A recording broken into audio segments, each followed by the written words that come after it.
இன்னைக்கு ரொம்ப பேர் சொல்ற வார்த்தை, அமைதி இல்ல, மனசு பாரமா இருக்குன்னு. அமைதிங்கிறது நம்ம மனசுக்குள்ள ஆழ் மனதில இருக்கும். அத தட்டி எழுப்பணும். அதுதான். ஒரு சின்ன கதையா சொல்லணும் அப்படி சொன்னாக்கா, ஏன்னா நம்ம சொல்றதுலயே ஒரு கதையா சொன்னா, இன்னும் கொஞ்சம் மனசுல ஆழமா பதியும். ஒரு குரு இருக்கார், ஒரு ஆசிரமத்தில.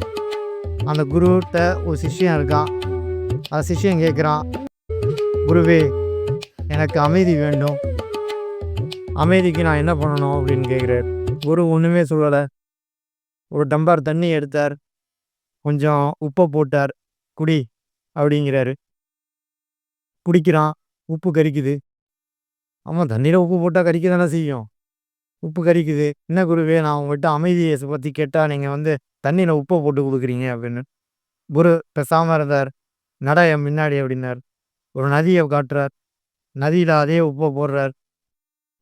போட்டோனே, "இப்ப அந்த தண்ணிய எடுத்து குடி" அப்படிங்கிறாரு. குடிச்சோனே அந்தோட சுவை மாறவே இல்ல. அப்ப குரு சொல்றார், "முதல்ல உன்னோட மனசு சின்னதா இருந்தது. இந்த டம்ளர்ல இருக்கிற தண்ணி போல. அப்ப இந்த உப்பு கரிக்க ஆரம்பிச்சிருச்சு." அதாவது உப்புங்கிறது இந்த இடத்துல அமைதி இல்லாத எது எதெல்லாம் இருக்கோ அதெல்லாம்.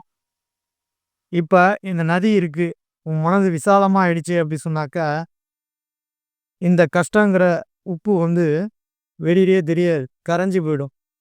இததான் குரு சொல்றாரு. அப்பதான் அந்த சிஷ்யனுக்கு தெரியுது.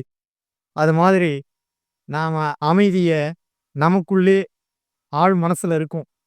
அத தட்டி எழுப்பணும். அதுக்கு தட்டி எழுப்பணும் அப்படி சொன்னாக்க, நாம பாசிட்டிவான திங்கிங்க நம்ம மனசுக்குள்ள கொண்டு போணும்.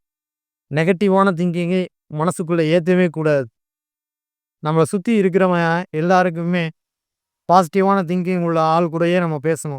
நெகட்டிவான இருக்கிற ஆள் கூட பேசணும் அப்படி சொன்னாங்கன்னா, அவங்களுடைய தாட் தான் நமக்கு வரும். அதனால நாம அமைதிய உள்ளுக்குள்ள தேடி, இறை சிந்தனையோட நாம அமைதிய தேடுவோம். நன்றி.